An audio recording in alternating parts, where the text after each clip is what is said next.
Hey everyone, welcome to another edition of the Bolt City Podcast. Dave Pele, Josh Pele, Mario Heron. It's Sunday.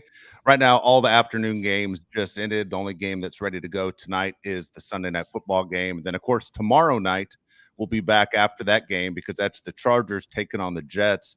And guys, in Southern California, people are excited. Like everywhere I go, people start talking Charger football with me, and they're also saying, Dave, I wish the game started like in an hour. Like I'm ready to go right now. They're super excited. They kind of feel the same way we feel after last week's win. You kind of feel like things are going in the right direction. You're going to New York against a team that should be beatable. There should be a win on the schedule. You do it prime time again, and people are excited. So we're about 24 hours away from kickoff as we do this show.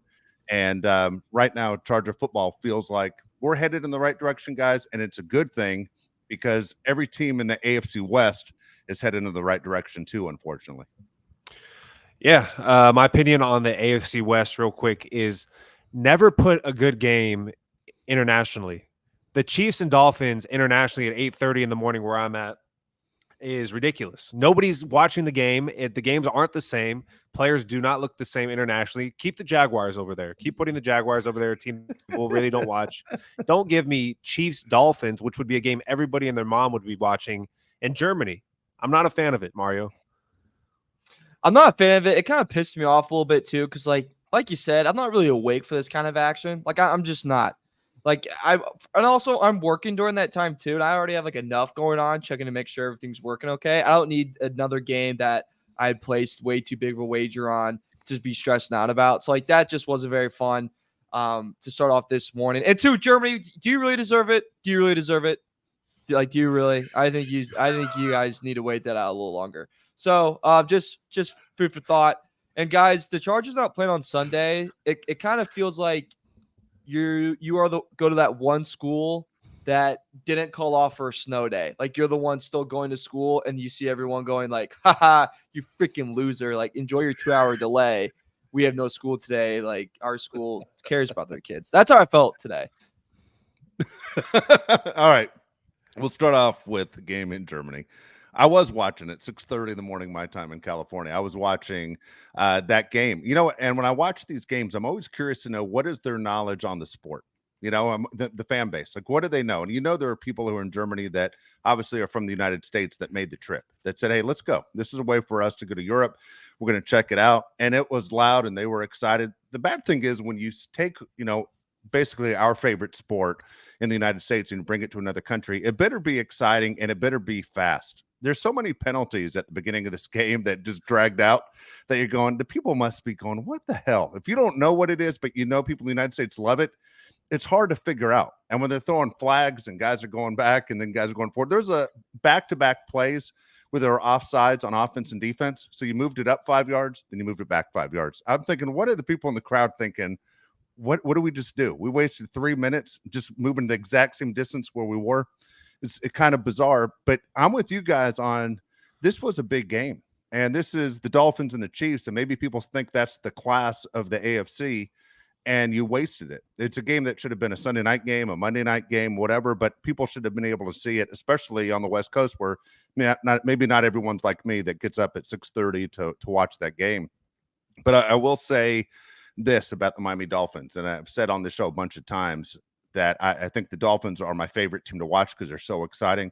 The Dolphins aren't very good against quality teams. I mean, it's just we're this far in. Let's be honest here. When the Dolphins play a quality team, they usually don't play well and they lose. So it makes you think, are the Dolphins for real guys going into the postseason? The Dolphins make the playoffs. Are you guys going, I'm riding the Dolphins all the way to the Super Bowl? No, definitely not riding the Dolphins into the Super Bowl. Even weird as that sounds. Sorry, I can't speak. I was about to laugh because of the whole writing thing. But the Bengals, if they win tonight, they're for real. I mean, we were talking about it last show. The Bengals look great. The Bengals have looked great the last few weeks. If they put it together again tonight against the Bills, who don't have a great defense, we're doing the show right before the game starts, then the Bengals are for real. When you're listening to the show, you're probably going to know the score of that game already. But also the Ravens. This is twice now that the Ravens have absolutely demolished a team that we thought was a playoff team. And the Lions are probably going to make the playoffs. Seahawks probably going to make the playoffs. That's twice now. The Ravens, to me, have to be in the discussion as the best team in the AFC. Go ahead, Mario. Don't act like you didn't hear what he said. No, I heard it. I'm just processing it. Like, look, it's mental warfare because I actually really like Seahawks to cover today. Like, that was actually something I loved today, and I was talking to like 4 of the people that also loved them today. So I was like, all right, like I'm on the right side on this.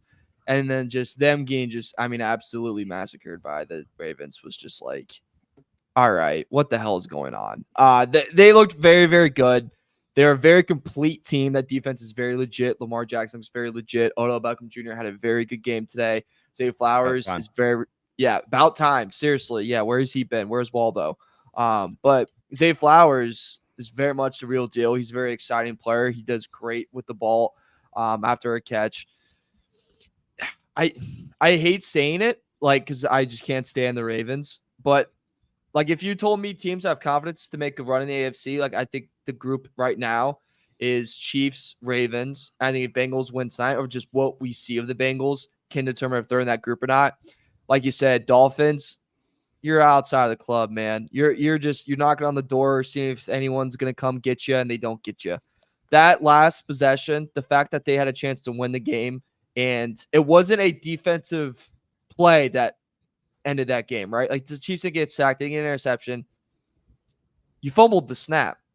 The snap came to you, and it hit off your arms, and then it was fumbled around. Like, it was messy. It was something that could have easily been prevented. To me, it's just the Dolphins. You're fun to watch. You're exciting, but you're not at that next level yet. Yeah, no, I agree with you. Those are the 3 teams for me in the AFC right now. I mean, I hope the Chargers are one of them. We're talking about at the end of the year, but right now, those are the 3 teams that you have faith in. And I laugh about the Ravens because if you haven't heard this show for a long time, from the very beginning, Mario is so anti-Baltimore Ravens, which is the most bizarre thing of all time. It has to do with gambling. I understand. Yes. But it is from day one. It's like, my name is Mario. Nice to meet you. I hate the Ravens. Like, it was on his business card. Okay. And that's the way you've gone. A lot of money's been lost, guys. A lot of money's been lost. I could have gone to other things, and the money's been lost. So if you listen to this to my nephew, you wondering why you didn't get a Christmas present. So again, they're playing well. Lamar Jackson's playing like an MVP. And again, I brought it up on the last show. If I was a Ravens fan, I'd be upset that he threw in a season away from me as a fan last year. And it had to do with money and contracts. And we understand it's a business, but as fans, we don't care that it's a business. It's entertainment for us. As I just told you at the very beginning, people are telling me, guys, I wish the game started in an hour. I can't wait for this Charger game. People look forward to their team playing every week. And when you basically S the bet at a beginning of a game like the Giants did today, or you have guys that aren't hurt but say they're hurt, it's extremely frustrating for a fan base. And so for the Ravens, Lamar Jackson basically put a gun to their head and said, I'm not playing until I get paid. And so that was frustrating. At the same time, I'm watching the Raiders and Giants. We're going to get into that game too, because it's the AFC and it was a little different. If you're a Giants fan and you're looking forward to today, going, hey, honey, Sunday's for the Giants. Dude, you're about 10 minutes in and you're like, all right, I'm just going to put the Christmas lights up. I mean, you are so frustrated to go, that's what happens. But I'll tell you right now, I'm one of those guys. And before we did the show, I've always been one of those guys. When is my team playing and who are they playing? And that's all I think about for about 7 days. I get that into it. Yeah, you got to be hyped. Even if your team's not good, you always think they have a chance. I listen to these guys that do a podcast, and they talk about their bad teams. That one guy's a Commanders fan, one guy's a Bears fan, and they say it's a win-win and lose-lose situation every day that you play. If you lose, you get a good draft pick. If you win, your team won. So it's like you got something to look forward to either way. It's a real loser mentality, but it's just the way it is. As a Charger fan, I actually do look forward to these games because I do think the Chargers have a chance to make a run in the playoffs if they start winning some of these games they should be winning. And you said at the beginning of the show that the Jets should be a win. Don't you think people that are doing a Jets podcast are saying, this is the Chargers, where we have them at home, this should be a win? I mean, everybody thinks their team's going to win usually.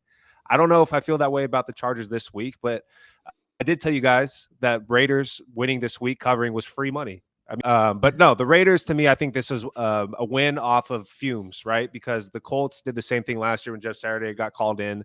They won the game. Everybody said, wow, Jeff Saturday might be the real deal. And then they lost like every other game. So I think that's all that this is. I don't think the Raiders are actually worth anything. Josh, the stories that came from that have been amazing. Like there's a story that circulated on Twitter today of Antonio Pierce going in front of the Raiders team, giving a speech about the Giants team that won the Super Bowl, right? And that beat the Patriots, and how they came together, they believed in each other, and that's how a team that wasn't obviously the most talented came together, won a Super Bowl, and the team loved it. Everyone got fired up. Everyone was like, let's go. We're all in on this Raiders team. And Josh McDaniels goes, don't ever disrespect the Patriots like that ever again, which is just insanity. It's like, dude, come on. You don't play for, I mean, you don't coach for the Patriots anymore. And Bill Belichick's not over your shoulder. It's okay, buddy. You can say that they lost and it was a good run. But I agree with you. I think this was a look how bad the Giants are and look at a team that just had a lot of fire in them today. Like, I don't look into the Raiders going, okay, this is going to be an upset alert next time the Chargers play them. I don't really think that. I think the Giants are truly dumpster fire. Daniel Jones did get hurt. Their backup, DeVito's not good at all. Even Barkley, I think, got hurt for a little bit. And that team's just, their receiving core is too young. Hyatt made a nice catch, but just was rookie mistake, couldn't get the feet in bounds. Like, that team's just far from behind and becoming a playoff team. So I think the Raiders had a good spot right there. When it comes to the Chargers, I think if you're a Jets fan, you're so thinking, as long as the under hits, we win. Like, if that was a Jets fan, that's what I would think. As long as the under hits, as long as it's low scoring, we win, right? Because that means they can't score. And that means all we got to do is run the ball. And maybe we can pop one up with Breece Hall and we get a good touchdown run, or Garrett Wilson gets for a deep bomb because this team can't cover anyone. So I think that would be my strategy as a Jets fan, because just the under hits, we win. All right, let me touch on the Raiders real quick. We did say this was the bet of the week, because you could tell they just wanted the Wicked Witch of the West dead, or East, or whoever was the bad one. I don't remember when this guy named Wizard of Oz. Either way, they wanted her dead. They wanted Josh McDaniels out. The players couldn't stand him. It was gone on way too long. As a guy that does this show, I am so glad there's only one McDaniel left in the league, because in your head, every time you talk, all right, is this the one with the S or the one without an S, right? So Josh McDaniels is gone. Mike McDaniel's still there with the Dolphins. So he's gone. Made my life a little bit easier. At the same time, Antonio Pierce, there aren't too many guys in that locker room that go, I could beat the hell out of my coach if I got an opportunity. And he's that guy that will sit there and take you in the corner and basically shake you a little bit and go, and hey, I've been where you are, and I was better than where you were, and I have a Super Bowl ring. I have stuff you don't have and stuff that you want. Listen to what I say. And the team was different today. I watched that entire game today, that Raider game, and they played football. They weren't like thinking the game. Like, Josh knows what I'm talking about on this one, right? When you get a playbook for the first time, you're thinking about everything. Like, there's just so much information, and it's almost like robotic. And then you're always a step behind because you're thinking. With the Raiders, they look like they just played. I mean, they were loose and they were having fun. And they had, last time I saw, I didn't see the last 5 minutes of the game, they had like 6 sacks. I mean, they were all over the quarterback and they were celebrating with each other. And they looked like a team that was having fun and looked like they basically did a prison break. They were extremely excited to be where they were. Don't know if the Raiders are for real. All I know is Josh Jacobs, I guarantee, has never been happier. He got 26 carries. Devontae Adams was targeted 7 times. AOC, I thought, did very well as far as basically, this is your game. Didn't throw an interception. Didn't throw a touchdown either, but he moved the ball. And the Raiders look different. Now, Josh, I kind of agree with what you said earlier. Kind of like the Jeff Saturday move, where it's all the excitement of one day. Can you make it work for more than one day? And if the Raiders can make it work for more than one day, that's not good for this division. I think we agree. The Broncos are getting better. The Raiders, if they continue to get better, all of a sudden, when we have to face the Raiders, you're going, all right, are we going to be able to take a team that we thought was a gimme game a few weeks ago? Yeah, exactly. The Chargers have one less win and one less loss than the Raiders, and they have one less game they played because they play tomorrow night. The Raiders are not good. The Giants might be the worst team in the NFL. That's how bad the Giants are. The worst team in the NFL. Darren Waller didn't play. They have so many issues over there. Quarterbacks aren't playing. Quarterback just blew his ACL. Dude, everything's going bad over there. But yeah, I don't think the Raiders are for real. I really don't believe in the Broncos yet. I know they won a couple games in a row, but I just don't believe in them. And I think the Chargers are where we should be focused as fans. I wouldn't want to look outside for other teams and just look at what we have right now with the Chargers. We have to win this game. This is a must-win game against the Jets, and I think fans feel the same way. If you don't win this game against the Jets, you have no hope that you're going to win next week against the Lions, and you're supposed to go one game at a time. But everybody's looking forward to that Detroit game because they know that's a real test. And this is a test too, man. I don't think the Jets defense is anything to laugh at. Justin Herbert's great, but that Jets defense thinks they're great too. I think that's the matchup that everybody's looking forward to, is the Chargers offense versus the Jets defense. And if we can get the running game going, I think the Chargers are in a great position to win. If you look at the Chargers rest of the schedule this season too, it doesn't get any easier, right? Like, this Jets game is a must win for the simple fact of, if you drop this Jets game, there's a good chance that you lose to Lions, like you said. But then why would we believe that you can maybe win in Green Bay, which is going to be a hard road game? And then after that, you face the Ravens, who we just mentioned is a top 2, top 3 team in the AFC. Like, if the games like this, the Jets that they have coming up, the Packers, the Patriots, I'll throw the Raiders in there, the Broncos, like, these games are really, really must win. You have to win games, because the rest of these games, you're not going to be favored. The chances of you winning are going to be a lot lower than these other games. And they're going to be true hard tests, and they're going to be very physical teams. Lions is a pretty physical team. Ravens, very physical team. Shoot, the Patriots suck, but that's still Bill Belichick on the other sideline, and Patriots are, once again, a very physical team. Bills, like, it doesn't get easier for the Chargers. So since it doesn't get easier, you got to take chances, and you got to win the games where you play talent that's below you, and you don't play to the talent. You play above it, right? They did that to the Bears last week. Let's continue on that path. There's ways to exploit this team. Like I said, no previous show, like, yes, their defense is talented, but there's weaknesses. Second to worst against the run. Like we mentioned, a big Eckler game. Like, there's holes all around this team. Their offense is terrible. Their worst red zone offense in the NFL. Their second to last passing offense in the NFL. Like, there's ways to win this game. And when you have these giants coming after you, after them, Dave, it's like, yeah, there's no room for excuses. You kind of have to win the easy ones. They're going to win. They're going to win this game. If they don't win this game, Staley's fired before that plane lands in LA. He has to be. I'm telling you now. Stop shaking your head. I'm telling you right now. He won't be. They got to blow him out. And I tell you why you'd have to blow him out. Everyone just saw what the Raiders did. It changed the locker room completely. They did a 180. And so if the Chargers fall short against the Jets, you got to fire Staley without a doubt. I'm not doing the show tomorrow night if the Chargers lose. I'll tell you right now. All right, I'll be back tomorrow, but I'm going to do it under protest. Okay? I'll be back. But I'm not going to be a happy guy about it. I'm going to say I wish I wasn't here. I'm telling you, they you won't do the open. Game. You won't do the open. Yeah. I'm going to say Josh will do the open for about 45 minutes and maybe say 3 words. I'll say goodbye. That's about it. No, I'm telling you, they're going to win this game, Mario. Don't worry. They're going to win it. I'm going to say guaranteed win right here. The Chargers are going to win. They can play up to their ability. Now, Josh Palmer's not playing. Okay, so does that open the door again? We do this every week. Quentin Johnston is going to be your opportunity right here. Is going to be able to do this? So we'll see what the Chargers are able to do against the Jets, and the nation's going to see what the Chargers are able to do. A lot of people hanging out in bars on the East Coast watching Monday Night Football, just like the old days. Let's get the Chargers on the map here. Let's win this game. It's a game you're supposed to win. And if I'm Staley, I'm thinking that. As much as you guys think I said that tongue-in-cheek, we lose this game, everyone's going to be thinking, I should be out of a job, because, the team inside our division made a change, and they looked a lot different this week than they looked the week before. Yeah, I think the Chargers have to win this game, or it's there's no shot, dude. There's no chance you're going to win next week in Detroit if you lose today or tomorrow, and they got to win this game. It's at home against Detroit, you mean? Oh yeah, sorry, against Detroit at home. I'm just still caught up about the Josh Palmer news. He goes to the IR, so not only is he going to miss tomorrow's game, but he's going to miss 3 additional games. Kind of caught me off guard. I can't talk today. I can't believe that he's going to be out for 4 games. What do you do? Quentin Johnston has to obviously step up. Jalen Guyton is the guy they activate to play in this game. How much do you expect out of Jalen Guyton? I mean, the guy hasn't played in forever. Quentin Johnston, people want to crucify me because I say 5 catches a game. You expect that guy to step up. And now we have Austin Eckler and Josh Kelly sharing duties. I don't even know, Mark, what the hell you do if you're the Chargers. Double tight end set is my call. I'm calling for the double tight end set. You have nobody else.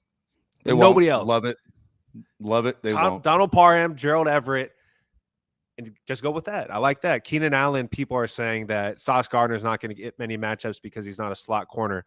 I don't know how the Jets justify that. I mean, you have one guy out there that can beat you. Don't you want to put your top corner against him? Yeah. I think they're smart enough. They'll find the ways around that. But they're going to, right? especially when I their would think only so. option right now. Yeah, and especially when their only option right now in the receiving core is Keenan Allen. God bless that at least Quinn had like one hype up game against Chicago. Like at least he had that one game where he can get his confidence up. I think that's going to actually help going to this one where it's like, all right, you had 5 catches. Was it 5 catches? Let me double check that. Buffery time. Because if it was 5 catches, I feel like a genius. Yeah, it was 5 catches for 50 yards. So if at least he's coming off that game, and then we're like, all right, well now you're probably going to get he's probably going to get 6 to 8 targets tomorrow. He's going to have to. And then Darius Davis is going to have to step up too. He's probably going to get more touches if they put him in the backfield and maybe use him more on formations and different. Why am I blanking on what it's called? Motion. That was like stuck in my head for like 15 minutes. He used to be emotional a little bit, make sure he gets moving, uses his speed off the ball. So I think they'll do that more with it. Josh Palmer not being in this game, though, I think really, really, really hurts. And just sucks to the fact of we're playing a big defense, Dave. And then when you play a big defense, you kind of need all your weapons. No, absolutely. So here's the deal. We say the Chargers are coming off an emotional win against the Bears. Well, the Jets are coming off an emotional win too, right? You beat the team that you share a stadium with, a game that everyone said it's over. You saw the Jets fans walking out. All of a sudden, the Jets pull off a win against the Giants, barely. All right, the Jets aren't a very good team, and they don't have a good quarterback. So the first thing you do as a football fan, and you're sitting there going matchups, which team you think is going to win a game, you're going to the quarterbacks. You go quarterbacks, you go coaches. All right. Now, I don't know what kind of coach, Robert Saleh is. I don't know. I mean, he to me, he's a guy that gets a lot of emotion and guys believe in him. But I don't think it's him that makes the difference in the game. I think it comes down to, obviously, the players on the field, and the quarterback's the most important one. Not a Zach Wilson fan. And I'll take Justin Herbert every single day of the week. And so would any other football fan. We'll say this is not a close matchup. If Justin Herbert is a 9 out of 10 on a 1 to 10 rating, I'd say Wilson is a 4. I just don't think he's that good of a player. Am I wrong on that? I mean, he's not. Josh, he's not. If I had to rank him out of the 32 quarterbacks, he'd be 28, 27, somewhere in there. I think Taylor Heinicke is just as good as he is, or better. I don't think there's anything special to Zach Wilson. He's not going to be a guy that throws a lot of touchdowns. He might be a guy that throws some interceptions, but he's not going to take over a game, and that's the type of quarterback he is. There's a lot of guys in this league that are like that. They're just kind of game managers, and he falls under that. I'm looking at the Jets schedule, and I got to say, WTF. I don't know who made this schedule. The Jets don't leave the state of New York for one whole month. Wow. Okay? Their last time they left New York was October 8th to play the Broncos. Then they play the Chargers at home, and then they go back to Vegas on the 12th. So they get a whole month in New York in their own beds. And then again, they don't leave New York for 3 straight weeks in November and December. It's like, does the NFL cater to the Jets? Who the hell makes this up? It's ridiculous, man. I think the NFL is always trying to make the Jets look good, these big market teams. But there's only 2 guys on the Jets you're concerned about, right? If you're the Chargers defense, I would say it's Breece Hall and Garrett Wilson. Those are the 2 guys you got a game plan for. It absolutely blows my mind that Dalvin Cook goes to the Jets and like completely disappears, never to be heard of from again. Cam Akers, good God, tears his Achilles. That guy can't catch a break. I'd like to see Dalvin Cook go back over there, but it's insane that the Jets have a guy that they bring in to take over and he can't do anything. So tomorrow, I think it's all about Breece Hall and Garrett Wilson. That's what you got a game plan for. But the issue with the Chargers is our pass defense. So Garrett Wilson, you'd expect Asante Samuel Jr. to go up against him as much as possible. Breece Hall, surprisingly, we've stopped the run really well, Mario. Which one to you scares you more, Breece Hall or Garrett Wilson Jr.? I'm going to go third, Quentin Williams. Oh, okay. Quentin Williams. Not Quentin. Quentin Williams, right? Yeah, no T. Pronunciation's terrible. Yeah, no T. He's the one that I think worries me the most, just for the fact of no Corey Lindsey on this O-line. And that O-line really, really does fall apart. This O-line's been taken advantage of before. He really scares me up front. But if you just gave me the other 2, I would say Wilson, just because the Chargers aren't good at stopping explosive plays. That's something that happens to them. They get on the bad side of constantly. I mean, just take the Chicago game. First freaking play of the game. It was a deep pass to Mooney. That should have been a freaking touchdown. If I'm the Jets, I look at that and going, hey, Wilson, first play of the game, we're going to let it freaking fly. Like, that's exactly what I would do. I'd be like, yeah, just put your head down, sprint, and Zach, treat this game like it's BYU in 2020 and just let that freaking, almost cussed. Let that little thing just go, baby. Just let it go. Close your eyes and just chuck it downfield. Their safeties won't be there. Like, that's just the first thing I would do, because it's like this defense doesn't stop explosive plays. And if, by the way, if it doesn't work, there's probably going to be a penalty. Cough, cough. J.C. Jackson. He's not there anymore, but still, that culture fits. So that's what I would do. I'm excited. Mario, you nailed the guy that I think is obviously the most disruptive force. Yeah, he did. He put his finger right on it. He did good. So that's exactly the direction I would go to if I guess. At the same time, I like Justin Herbert. I'm gonna go. He's the guy. I think they're gonna figure out a way to make it work with Austin Eckler. Okay, so Josh, I'm gonna throw this one at you. You said a double tight end set for the Chargers. Shake things up a little bit, surprise them, something they aren't prepared for.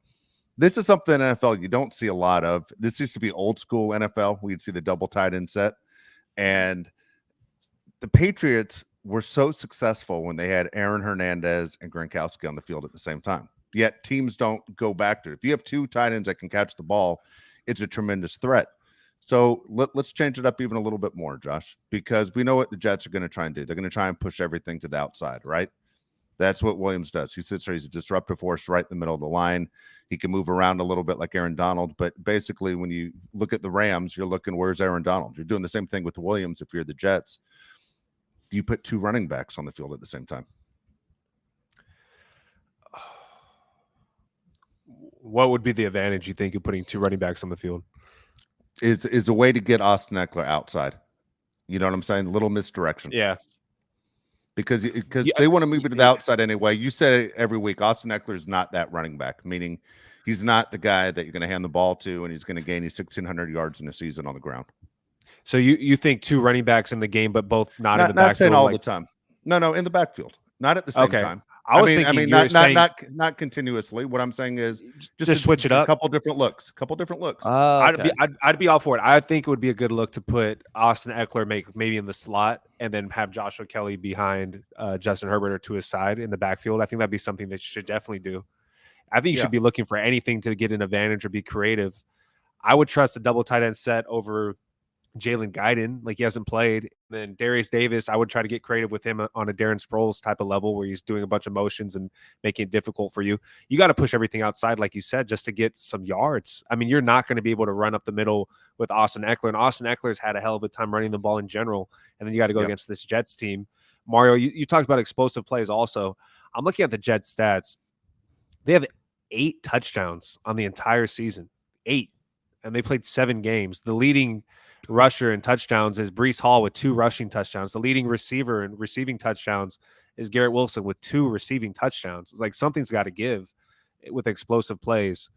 I don't know, man. I'm looking more at the offense though to see if we can get some points with Justin Herbert, maybe using his legs. I've been a big proponent of that on the show.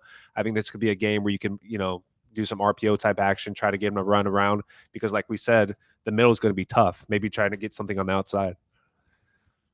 You mentioned the lack of touchdowns scored by the Jets. I hear that, Josh, and I just think I can't wait to bet under 39.5 points because holy hell is that going to happen. It's going to be so the final score is going to be like 17-14-ish, maybe 14-13 because Wilson farts on like a go-to extra point. Like 14-12. I don't know. It's going to be very, very 14-6. I could see. I think it's going to be a very, very low scoring game. I don't think that I could see the Chargers offense doing it with the Bears where we get like a quick 14 and then we really slow it down. And they more do the classic thing of playing to not lose and playing to win. And I think that's what? Give your prediction right now. That's all of us. We'll cut right to the chase. All right. What's your prediction? Final score. Yeah, don't take me out to dinner. Just give me dessert, baby. All right, let's go. I'm old, dude. I got time. Yeah, let's go. Yeah, that's true. We gotta worry about your time. Yeah. 14-6. I'll stay with it. 14. No. Let me change that. I'm gonna go not 14-6. I think they're gonna score a touchdown. 17-10.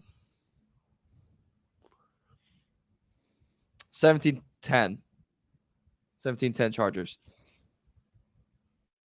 All right. Josh, go ahead. I think it's going to be I'll go 24-20 Chargers.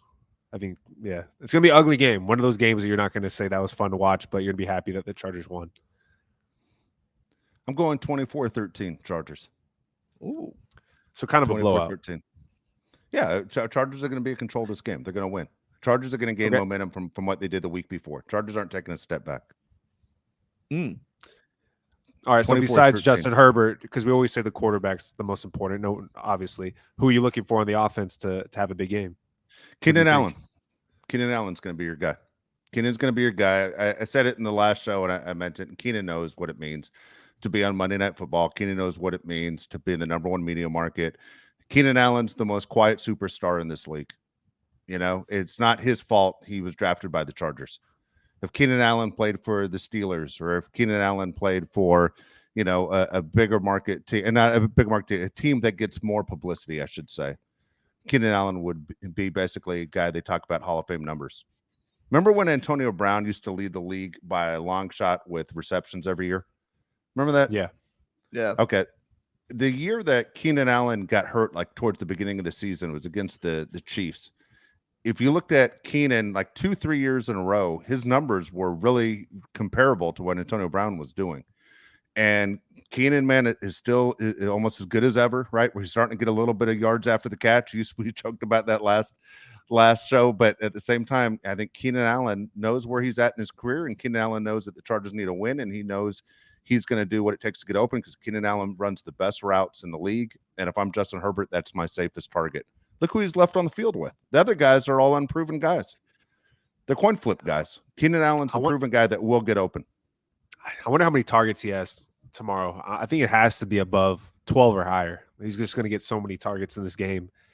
Keenan Allen is 70 yards short of 10,000 career yards. And you know he wants that number tomorrow on Monday Night Football so they can talk about him on a national audience. Everybody compares him to, you know, other receivers. He's 200 yards shy of what Davante Adams is right now. I don't think a lot of people would expect that. That just shows how underrated Keenan Allen is. Look how much people talk about Davante Adams compared to Keenan Allen. Lance Allworth is 300 yards more than Keenan Allen. I mean, Keenan Allen all time is a great receiver. At the end of the season, he's going to be in the top 50. You know, in a couple of weeks, he's going to be in the top 50 all time in receiving yards. Keenan Allen definitely needs to have a big game tomorrow. And I know he obviously wants to have a big game, knowing that he's 70 yards short of 10,000. And I hate the thing too when they're like, yeah, the players don't know about that. Or like the players like, oh, like, yeah, right. Especially the receivers. Yeah. And they're like, oh, like I'm not thinking about that tonight. Dude, you're calculating that. I'm like, dude, is that 15 yards? All right, of course. 65 left. Like, I'm doing that right away. And then as soon as I get it, I'm like, yo, where's the camera? I'm like, let me go take my helmet off. Like, you know what I'm saying? Like, you're looking, which is fine.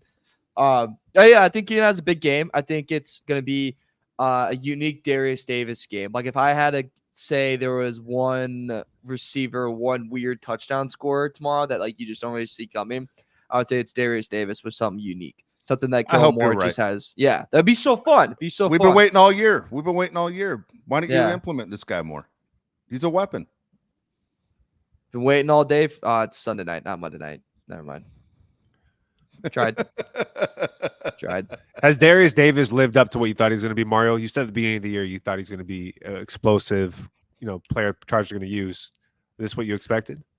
I thought they'd use him like a little bit more. But in terms of being explosive and like the fun, like returner where like he gets pretty good yardage and like you just got, all right, what's gonna happen? I think he's lived up to it. I mean, I wasn't expecting a like Devin Hester type of like rookie year coming on just like special teams wise, but I was expecting to see some promise. I think we've seen that. Like I think we've seen enough promise to go, all right, like in year 2 or 3, like 4, like he could really, really turn into something. Like there's excitement there, 100%. I hope you're right, man. I hope he turns into something. I mean, you aren't going to see a Devin Hester type guy in the NFL ever again, just because the way the NFL doesn't want those collisions. You know, they just don't. They've gone, you know, way out to protect the players. You just won't see it. I think it was the Chiefs-Dolphins game where a guy returned a kickoff today and took it to the 40-yard line. They lost their mind, like it was a 108-yard touchdown return. It just doesn't happen. It's almost impossible for it to happen, and that's why it's designed to protect the players and their safety. Yeah. Also, I don't know. News I mean, is that the right way to do it? I mean, let me ask you guys: is that what you want as a football fan? Is the NFL doing it right, or is the NFL hurting the game by taking hurting the game returns out of it? They're hurting the game. I didn't know if I was muted or not because you keep talking when I'm trying to talk, but they're Sorry, I didn't mean to talk while you're interrupting. Sorry. No. So anyway, they're ruining the game. There's so many penalties. Don't you guys feel the same way? Like every hard hit is a penalty. Defenseless receiver. It's like, what do you want these people to do? They're playing football. At the end of the day, it's football. Do you not want these guys to be physical? Every time a quarterback is touched, it's a roughing the passer penalty. It's hard to watch. And you're talking about Germany. Dude, if I was those guys, I'd be pissed. Like, why am I at this game? There's so many penalties. When I watch other sports and I go to a soccer game, I'm not a big soccer fan, and I watch a bunch of penalties. I'm like, oh, people like this. But then when it's football, I'm like, you can't horse collar tackle the guy. Come on, have some compassion. I think they're killing him though. It's way too many penalties. It's slowing down the game. I don't know, Mark. Do you feel the same way? I know we talked about it a few times on the show already, but every time I watch a football game, it's like penalty, penalty, penalty, penalty.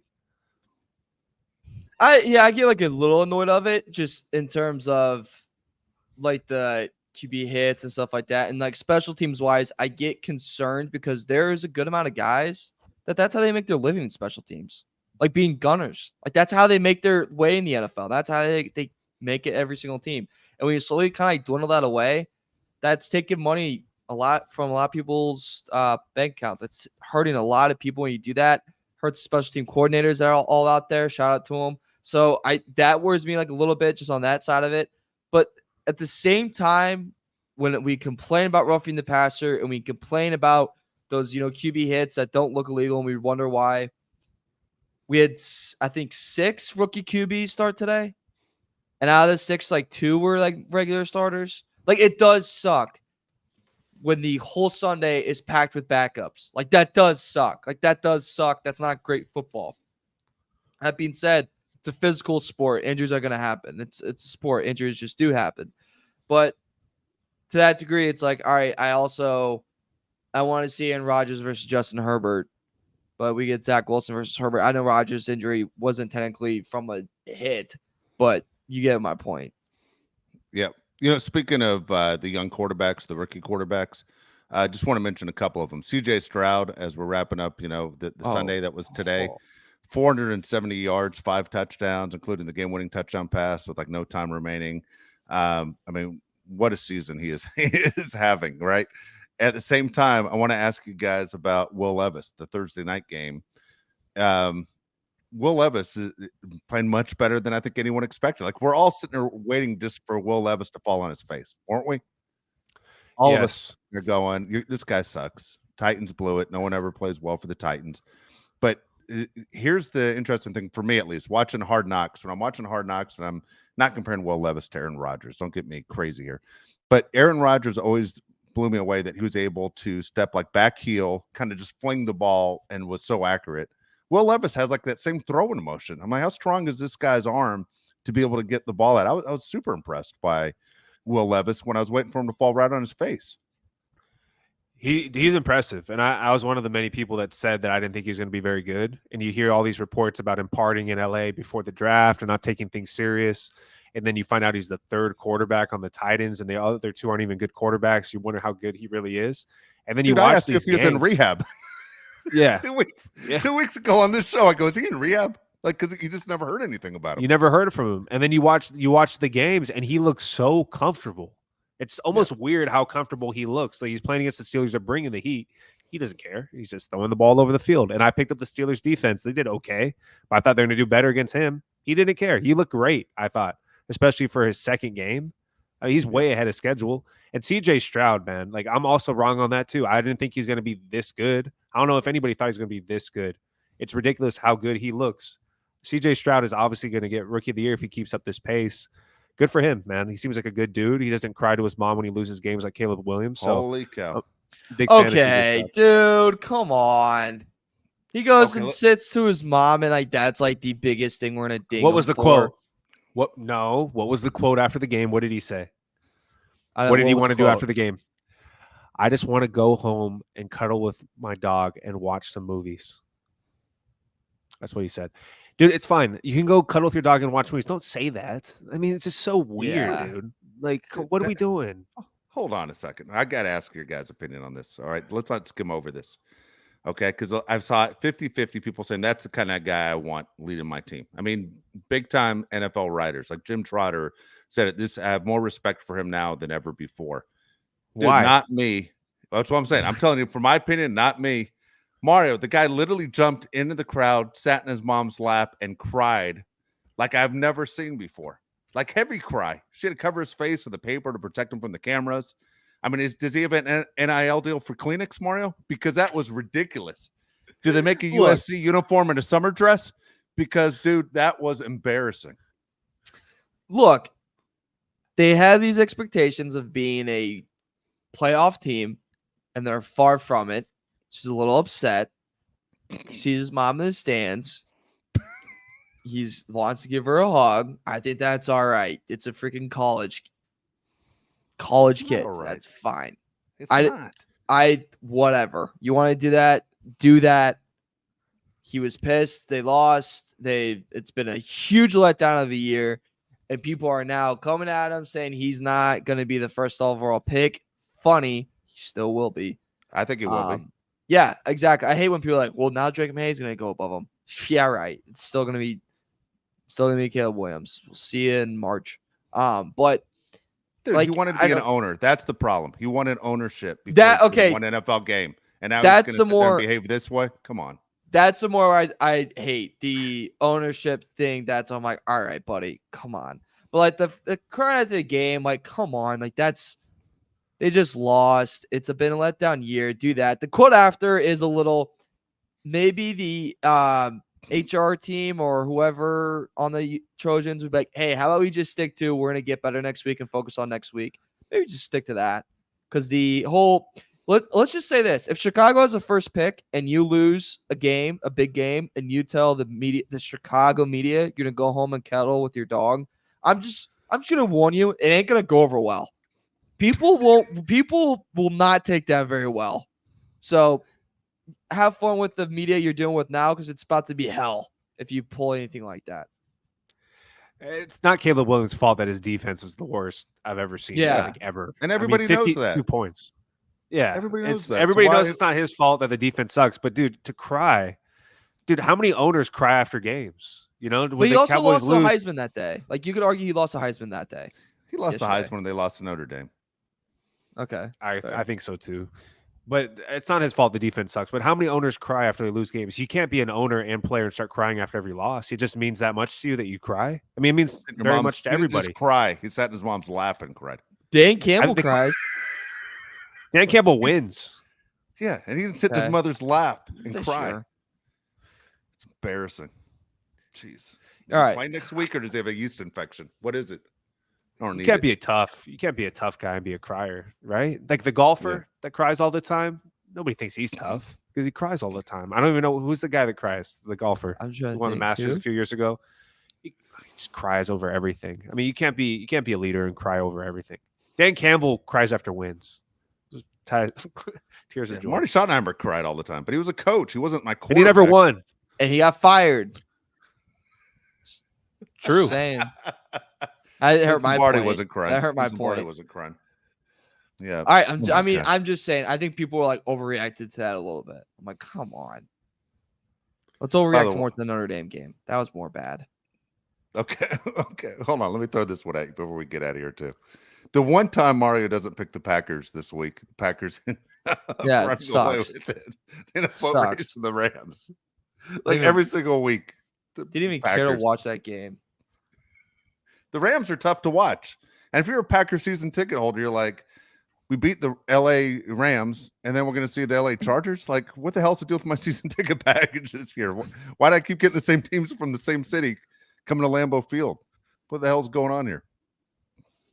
Oh, the Rams. I don't know. The Rams are pitiful. I bring up the Rams because they share a stadium with the Chargers, and it is always a fight for which team is the one. Which team is better than that one? Everyone knows the Chargers pay like $1 a year in rent, whereas Stan Kroenke, paid $6 billion for that stadium.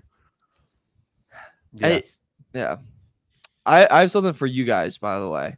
This was a hot topic in the streets, and are you hanging out in the streets again? What? Are you hanging out in the streets again, dude? Ear to the streets, baby. They talk to me. Just a kid from the northern suburbs of Indianapolis. All right. So this was a heated debate that I saw, and there's a lot of people with strong topics. So Halloween's over. Thank the Lord. Halloween sucks. I'll say it, scream it as loud as I want. I think it's the most overrated holiday. Halloween candy, don't eat it. Miss me with that. Your blood at your Halloween parties, nice vodka cran, get on my face. Anyways, when do you put up the Christmas decorations? Like when's the tree up? When's the right Are time? we in the tree season After Okay. Thanksgiving. after That's funny. Thanksgiving? That's funny you say that. All right. So here's the funny thing is I'm watching this video the other day, and it was a wife that filmed her husband watching the Texas Rangers win the World Series. And I'm like, okay, I know what that's like when you wait a lifetime for your team to win, and you just all that emotion comes out that you've waited for this moment. And I'm like, good for that guy. And then I realized his Christmas tree is already up in the video.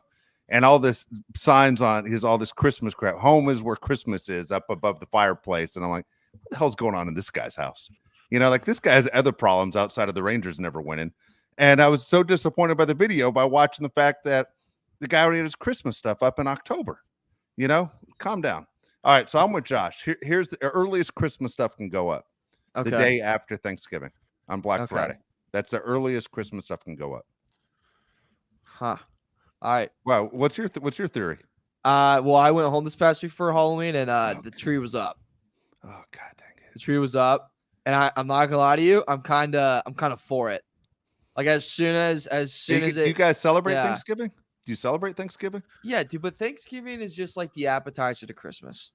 It's just the appetizer. Okay. Do you have the appetizer after dinner when you go to a restaurant?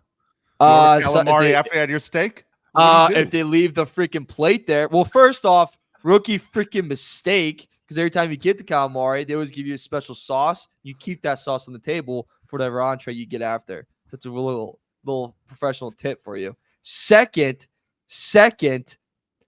you know, little Christmas decorations during Thanksgiving plays pretty well. Okay, that's pretty nice stuff. Usually the Thanksgiving outfits like kind of similar to Christmas. All right, and like Christmas. Hold what? on. You mean for the people that walk in the front door? You mean the people that come to your house? Are you talking the pilgrims wore the same stuff that Jesus and Mary wore? What are you talking about? I mean, dude, no one cares about the pilgrims with Thanksgiving. All right, no one's like at the Thanksgiving table going, "Please remember the pilgrims." Like that, we moved on from third grade. Okay, Let's be honest. It is our most embarrassing holiday. Thanksgiving is our most embarrassing holiday. It's the biggest scam. We gave people blankets with smallpox. I mean, we killed a bunch of people. It was not what it is when you're sitting there with your paste and your cotton and you're making your fake turkey and you're sitting there bringing that thing home to your parents. Thanksgiving was not a great time in history. Let's be honest here. One of our most embarrassing moments. I'm for getting rid of Thanksgiving. Really? Easy. Yeah, come on. Easy what? Thanksgiving's sick. Thanksgiving's in my top three. We robbed. Yeah. I'm not saying the food's not great. I'm just saying we robbed people of their land. We gave them blankets with smallpox. We killed a lot of people. All right, So take the Native away. Americans aren't big fans. Yeah, I mean, I don't think anything you said was wrong, but take away like all that. Take away all I've that. not drank Just like a once fun. tonight, just so you know. What do you say? I've not had one drink, just so you know. So it's not Okay. like I'm just sitting there spewing stuff out where you're like, that guy's drunk. I'm not. At least you can talk. I can't even put a sentence together today. All right, which top three most fun holidays? Top three most fun holidays. All right, you guys need time to think, or you want me to just? You want to go first? No, I'll right. go last. I need to think. All right, I'll go first. Okay, top three. Christmas number one. Yeah, I agree. Christmas isn't in your top three. You're an absolute sicko. Okay. Second, and I know I'm in the minority on these. Okay. New Year's Eve. I love New Agreed. Year's Eve. I'm with New you. Year's Eve's great, right? I kind of agree. It gets so people crap on it too much. I'm like, it's not that bad. Yeah, It's not that It's a bad. fresh start. Everybody's in a Next good day's mood. a fresh start. Yeah, 100%. I'm with you. Yeah. The only thing that sucks is the gym's packed the next 2 weeks. yeah. All right, and for then 2 the weeks. And Yeah, that's for it. 2 weeks. Yeah. And then the third most fun holiday, 4th of July. Because it's usually great weather. Everybody's having a Yeah. good time. You're probably at the beach if you're in Southern California. It's fun. I love me a 4th of July. So that's my top three. What about you guys? So first off, I'll say this to the people that do it. Christmas, such an underrated gambling and drinking day. So underrated. Because you got, dude, Christmas basketball, have yourself a day. We have Christmas football now, have yourself a day. And like a pretty fun whiskey. You can make some fun whiskey cocktails. It's a fun whiskey day. I have a great time during it. I also got kicked out of my house on Christmas about 2 years ago because my brother. what? So we broke Santa. He tackled me in his Santa. We overserved on the Christmas cocktails, and I thought it'd be funny to smack talk him because I weigh more than him now. Joey, you're so small. You soft. You know what? And so I thought it'd be funny to keep teasing him and making him mad. And then as the night went on, it went from like having it in a glass to out of the bottle. And that's where probably it got out of hand. And then that's when I made one comment. He tackled me in a Santa. We broke Santa. And then that's when my dad yelled, "All right, you two out of the house, out of the house." And then we went to my other brother's house. And then we stayed there. Well, he stayed there. I walked home. And then in the morning, my niece woke him up to, "Uncle Joey, you smell." So that's how the Christmas went at the Heron household that year. And I did not end up on the naughty list. I didn't get coal. So suck it for everyone that thinks it did. But back to Christmas decorations. You fought Santa. Okay. I usually will get you on the naughty list. I did, but maybe it was bad Santa. Maybe it's, I don't know, Fred Claus Jr., his son that was a degenerate. All right. So I would say Christmas. The 4th of July is a fun one because the weather's nice. Okay, I'll say what? Wait, which one? What's your top 3? I was gonna say last one's Thanksgiving, but you gotta change up the food. Okay, you gotta change up the food. This is when you get a little Italian and you get the little pasta mixed in with the Thanksgiving food. Dude, because if you hit me with the green bean casserole, it's going in the freaking trash can. Mario, you'd love it where we are. We go full lasagna. We got the turkey, Beautiful. but we go full lasagna. Beautiful. You great. can keep the turkey, brother. Just lasagna me up. Come on.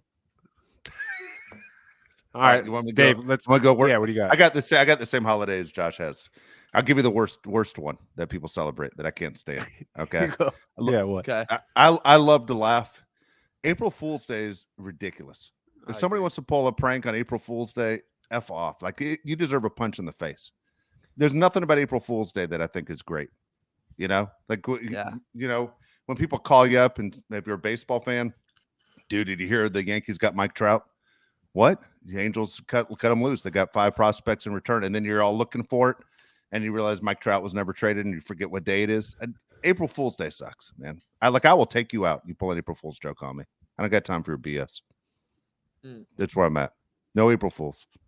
I like that. So you guys are both on Christmas decorations after Thanksgiving. Just want to establish Just that. the day after, so you don't look like an idiot. Okay. Yeah, I'm not calling Right. your mom an idiot, by the way. I'm a fan of your mom. Well, yeah, you should. Well, if you do, the sister comes out. Your mom scares me. She's about I'm half my kidding. size, but she scares me. No, but I'm all for it, man. Turn on the Michael Bublé, hand me a little Starbucks gingerbread, whatever. Give that to me on November 1st. Jeez. Yeah. Hey. Yeah. Are you hanging I'll out with take it. Caleb Williams? I mean, what the hell's going Yeah, on? What baby. just happened? I'll take my pinky up. What just happened here? I'll sip my oat milk Michael Bublé. gingerbread, Oh, shaken espresso. All right. Yeah. Good God. Good God. I like how every holiday with Mario had to do with the drinking, by the way. Everyone everyone was the drinking factor. Yeah, I mean, it plays a factor. Yeah. For me. You give or went from you just said you went from the glass to the bottle. Yeah. Who at home drinks whiskey right out of a bottle? Like you're just that lazy? Me and my brother that night, and you know, I like how your Like dad bad keeps a couple decisions. drunks out of the house. Like how you gonna, what are you supposed to do? Hey guys, get out of my house and get into a car. What the hell's going on at your house? What's I mean, happening here? he hit us with a good one in the morning, like just like a disappointed shake in the head. I just don't know what you guys do. I just don't know what you guys do. I'm with you, Dad. All right.